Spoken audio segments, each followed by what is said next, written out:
Netflix TV நேயர்களுக்கு வணக்கம். பெருத்துளசி பயணிகள் பேசுகிறேன். இந்த வாரம் நம்ம சேனல் ஒளிபரப்பான நிகழ்ச்சி நடிகர் விஷால் நடிக்கும் மகுடம் திரைப்படத்தின் விமர்சனம். மருந்து விற்பனை பிரதிநிதியான விஷால் மனைவி துஷாரா விஜயன் மற்றும் 2 பிள்ளைகளுடன் வாழ்ந்து வருகிறார். குறைவான சம்பளமாக இருந்தாலும் மகிழ்ச்சியாக வாழ்ந்து கொண்டிருக்கும் விஷால் தன் நீண்ட நாள் கனவான கார் வாங்கும் முயற்சியில் ஈடுபடுகிறார். புதிய கார் வாங்க முடியாததால் பழைய கார் ஒன்றை வாங்குகிறார். அந்த காரால் அவரது குடும்பத்தை ஆபத்து துரத்த அவரது மனைவியும் மகளும் கொல்லப்படுகிறார்கள். தன் மனைவி மற்றும் மகள் கொலைக்கு தனது தந்தை தான் காரணம் என்று நினைக்கும் விஷாலுக்கு அவர் மீதான ஆத்திரம் அதிகரிக்கிறது.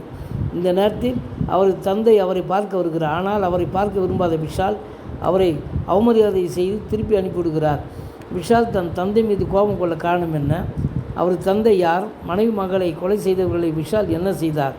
ஆகிய கேள்விகளுக்கான பதிலை காரசாரமாக மசாலா தனத்தோடு சொல்ல முயற்சித்திருப்பது தான் மகுடம். விஷால் நாயகனாக நடித்து இயக்கியிருக்கும் படம் அதர பழைய அப்பா மகன் சென்டிமெண்ட் ஆக்ஷன் மசாலா கதை என்றாலும் அது எப்படியெல்லாம் எடுக்க வேண்டும், அனைவருக்கும் பிடிக்கிற வகையில் எப்படி உருவாக்க வேண்டும் என்பதை சரியாக பிளான் பண்ணி இந்த படத்தை இயக்கியிருக்கிறார் விஷால்.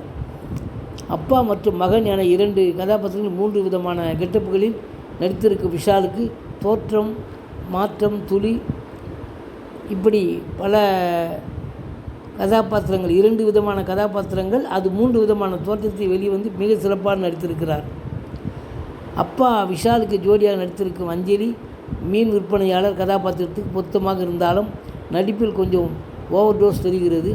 மகன் விஷாலுக்கு ஜோடியாக நடித்திருக்கும் துஷாரா விஜயன் வழக்கம்போல் தனது யதார்த்தமாக நடிப்பால் கவர்கிறார். ஜெயபிரகாஷ், ஜான் விஜய், தம்பி ராமையா, சித்ராட்சிமணன், வம்சி கிருஷ்ணா, சபு மேனன், அபு சலீம், அஜய் பிரின்ஸ் என மற்ற கதாபாத்திரங்கள் நடித்தவர்கள் தங்களது கதைக்கேற்ப தன்னுடைய பாத்திரத்தை சிறப்பாக உணர்ந்து நடித்திருக்கிறார்கள். மிக அனைவரையும் கவரக்கூடிய மிக சிறப்பான முறையில் இந்த படத்தை எழுதி இயக்கியிருக்கிறார் விஷால் அவர்கள். அதோடு 3 விதமான தோற்றத்தில் சிறப்பாகவும் நடித்திருக்கிறார். இரட்டை வேடத்தில் அதில் 3 விதமான தோற்றத்திலும் அவர் தன்னை அழகாக வெளிப்படுத்தியிருக்கிறார். இயக்கத்திலும் சபாஷ் பெறுகிறார். நன்றி, வணக்கம். அடுத்த வாரம் வேறு ஒரு திரைப்படத்தோட விமர்சனத்தோடு சந்திக்கிறேன்.